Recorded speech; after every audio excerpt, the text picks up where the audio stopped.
nosotros no aceptaremos la exclusión de nuestro pueblo de ese derecho. Mr. Gorbachev, tear down this wall.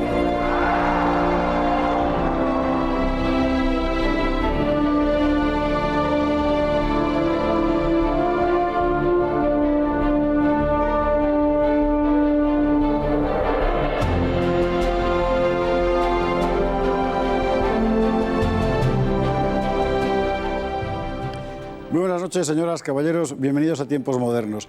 Hay acontecimientos que apenas representan unas pocas líneas en los libros de historia, pero que sin embargo son muy importantes, enormemente importantes, por su elocuencia, por lo que significan, porque son el termómetro, por así decir, de toda una época. Es lo que pasa con la crisis del Canal de Suez a finales de los años 50. Aparentemente solo una crisis local. Sin embargo, aquel fue el momento en el que los americanos y los soviéticos le dijeron a Europa: tu tiempo ha terminado. Fue así. Corría 1956. En Egipto había llegado al poder el coronel Gamal Abdel Nasser. Después de largos años de sumisión política y económica al Imperio Británico, Egipto aspiraba a recuperar su potencia nacional. Una de las primeras medidas de Nasser fue nacionalizar la principal ruta comercial del país, el Canal de Suez, explotado en régimen de monopolio por una compañía comercial anglo-francesa y cuyos ingresos ahora pasarían a la hacienda egipcia. La medida golpeó seriamente a Londres y París. No solo reducía sus beneficios, sino que ponía en riesgo el suministro de petróleo y el comercio con Extremo Oriente.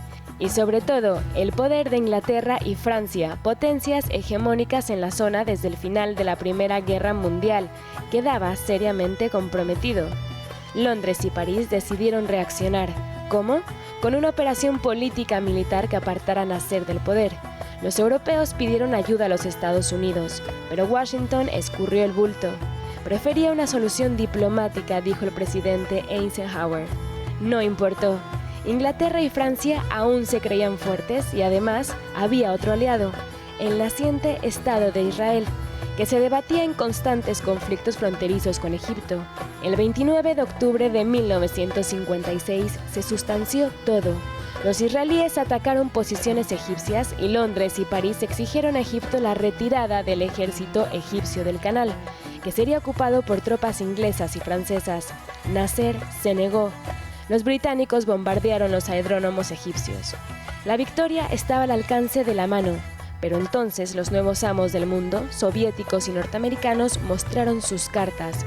Multiplicaron las protestas, amenazaron con intervenir y forzaron a las Naciones Unidas a resolver el cese de las hostilidades, exigir la retirada israelí y enviar una fuerza militar de interposición. Las viejas potencias se habían quedado solas. Ingleses y franceses hicieron caso omiso. A principios de noviembre sus tropas desembarcaban en el canal y ocupaban el territorio.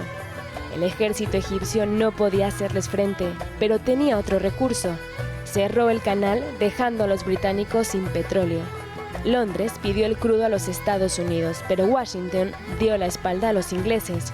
Mientras tanto, los israelíes cambiaban de bando, se ponían al lado de los norteamericanos y abandonaban el campo de batalla.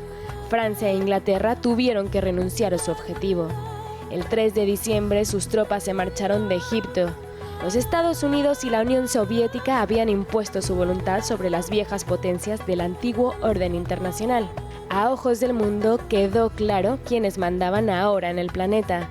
El egipcio Nasser se convertía en el héroe del mundo árabe. Pues eso es lo que pasó en Suez, nada menos. Inglaterra y Francia aún pensaban que habían ganado la Segunda Guerra Mundial. ¡Kia! Pedro Fernández Barbadillo, miembro del Consejo de Redacción de Razón Española, muy buenas noches. Buenas noches. Bueno, ese día efectivamente, si alguien lo dudaba, y mucha gente lo dudaba, quedó claro que Inglaterra y Francia no habían ganado la Segunda Guerra Mundial. Menudo disgusto se llevó Winston Churchill cuando se enteró de que tenían que retirarse porque lo mandaba Estados Unidos. Anthony Eden era en aquel momento el primer ministro, era un hombre que además había destacado durante los años de la Segunda Guerra Mundial precisamente. Habían adoptado una política de vara alta, es decir, tanto Inglaterra como Francia, viejas potencias coloniales en la zona desde el fin del Imperio Otomano, y les dieron por todas partes. Efectivamente, les zumbaron por todas partes. Gran Bretaña había tenido que abandonar la India en el 47, también había tenido que retirarse de Grecia en la guerra civil que se libraba con los comunistas y dejar su puesto a Estados Unidos, y por último abandonar también el mandato de Palestina. Pero creía que seguía siendo una gran potencia porque controlaba el Oriente Próximo, o sea, Libia, Egipto, Omán, el estrecho de Adén, el puerto de Adén, e Irán, muy importante, también un suministrador de petróleo, donde Gran Bretaña había impulsado a Estados Unidos a que diese un golpe de Estado contra el primer ministro Mossadegh, justo dos años antes de esta crisis. Y la joya de la corona que le quedaba a Gran Bretaña era Egipto. Egipto, con el canal de Suez y con el despliegue de tropas, 80.000 soldados tenía a lo largo del canal. En cuanto a Francia, acababa de recibir una derrota brutal en Dien Bien Phu, en Vietnam, tenía un problema en Argelia y sabía que Egipto estaba vendiendo armas a los independentistas argelinos, y aún pensaba que podía allí intervenir. La compañía que explotaba el canal era una compañía privada anglo-francesa, y era un negocio de Estado realmente. Era un negocio, un estupendo negocio, porque claro, desde que, por ejemplo, si nos situamos en España, la compañía transatlántica del Marqués de Comillas se hizo de oro desde el momento de la apertura del canal. Tenía la sede, por cierto, en Barcelona. Porque claro, para ir a Filipinas ya no tenían que dar la vuelta al Cabo de Buena Esperanza, sino que a través de este canal se reducía el viaje en semanas. Claro. Pagando, pero te compensa. No existía el negocio, efectivamente. Pagas a gusto, pero porque no tienes que gastar combustible, por ejemplo, ni tienes que pagar el flete de esas semanas. Hablemos de Nasser, que es quien aparece y de repente lo cambia todo. Un coronel llegado al poder dentro del movimiento militar, político-militar en realidad, que derroca al rey Farouk, que era, por así decir, el vasallo muy privilegiado, por cierto, de los ingleses, y que emprende eso que llaman los tratadistas dictadura de desarrollo. Es decir, vamos a ponernos a trabajar, y evidentemente el canal de Suez es básico para ellos.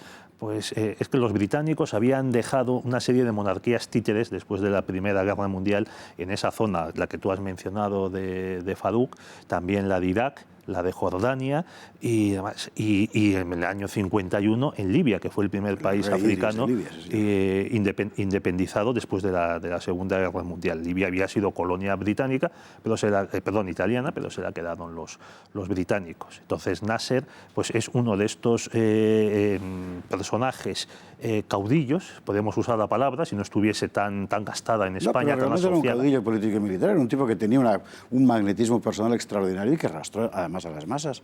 Eso es así. Pero es que él coincide, como tú decías, con estos dictadores desarrollistas, como por ejemplo Marcos Pérez Jiménez en Venezuela, en Venezuela, o Velasco Alvarado en Perú, unos años más tarde, el de izquierdas, que se asocia con la Unión Soviética y demás. Y ellos, claro, es una reacción popular, porque en estos países el ejército es verdaderamente popular, sobre todo el ejército en los grados medios y bajos. Estamos hablando inmediatamente después de la descolonización, es decir, el ejército que se ha creado es un ejército nacional en sentido estricto. Efectivamente. Claro. Oye, una cosa que a mí me llama mucho la atención.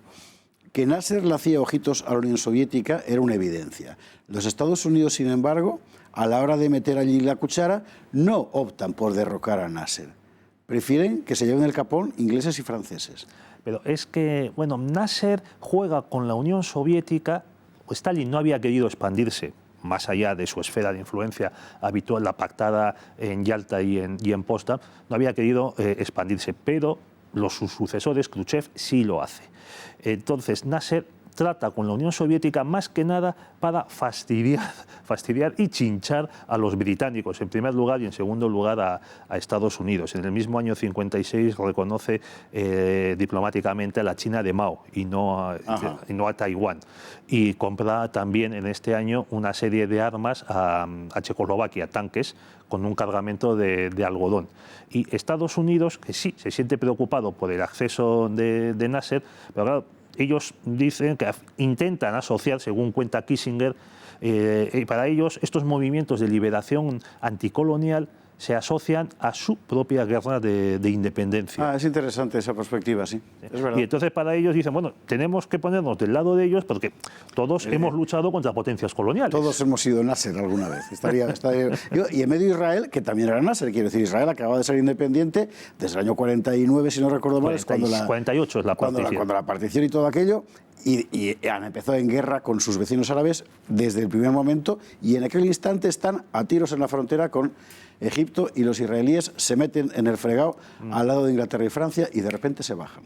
Sí. Vamos a ver, es que cuando un país se organiza, se construye como la Alemania unificada o la España de los Reyes Católicos, le cuesta mucho acomodarse a las nuevas circunstancias, también a sus vecinos. Claro, de pronto entra, es como el crío que de pronto en el verano pega un estirón y cuando llega septiembre ya no le caben el uniforme ni los jerseys del curso anterior. Comentario de papá. Sí.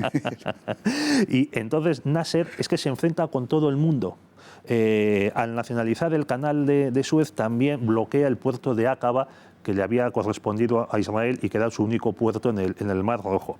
Como habéis mencionado, existe la preocupación por parte de los franceses, que no tenían ya ninguna presencia física, salvo el canal, las acciones del canal en Suez, de que Nasser transporte esas armas soviéticas o checoslovacas a los combatientes de Argelia. Argelia, que no era colonia, que eran departamentos... Hay que recordar efectivamente que Argelia no era una colonia, sino una provincia francesa. Esto es importante, además desde mucho tiempo atrás. Óyeme una cosa, ¿y España mientras tanto qué? Pues España acababa de entrar en las Naciones Unidas. El año anterior, ¿no? En diciembre del 55, una votación en bloque que entran 16 países y se entra además con el voto de la Unión Soviética, favorable. ¡Qué cosas! Y España, claro... se ve pillada entre la actitud de Estados Unidos, que ya decimos que es de aquí hemos sido todos alguna vez colonias y mira, si los británicos pierden, no vamos a ayudar. Por un lado. Por otro lado, la amistad con los países árabes, que le había servido de mucho al franquismo para superar el cerco. Y por otro lado, las ganas de zumbarles a los británicos y a los franceses. Y en ese momento, las instrucciones que se reciben de Madrid en la delegación española de las Naciones Unidas es votar siempre con Estados Unidos. Y Estados Unidos y la Unión Soviética, que habían votado por primera y única vez conjuntamente contra los aliados de Estados Unidos, o sea, Francia, Gran Bretaña e Israel, como esa resolución iba a ser vetada por franceses y británicos en el Consejo de Seguridad, llevan la votación a la Asamblea General de la ONU. Y ahí España vota pues, con Egipto, con Estados Unidos, con los países, con México, contra franceses y británicos. Y aquello de que la política hace extraños compañeros de cama se verificó completamente en aquella Asamblea General, en la que en cierto modo vino a redefinirse lo que iba a ser el mundo nuevo y en particular la pérdida de potencia, desde luego de hegemonía de los países europeos, que aquel día debieron de decir adiós al predominio mundial. Bueno, luego llegó De Gaulle, pero esto sí que es otra historia. Bueno, pero es que lo dijo Sadat, que era el jefe de propaganda de Nasser, unas semanas más tarde, luego fue presidente, y dijo, esto ha demostrado el ultimátum de la Unión Soviética, que amenazó con usar armas nucleares, y el ultimátum de Estados Unidos les ha demostrado que ya solo hay dos potencias en el mundo, y que Francia y Gran Bretaña ni son potencias ni son fuertes. Dos potencias quedaban y dos potencias, en cierto modo, continúan. Pedro Fernández Barbadillo, mil gracias. A ti. Y a ustedes, como siempre, muchísimas gracias y hasta un próximo programa de Tiempos Modernos.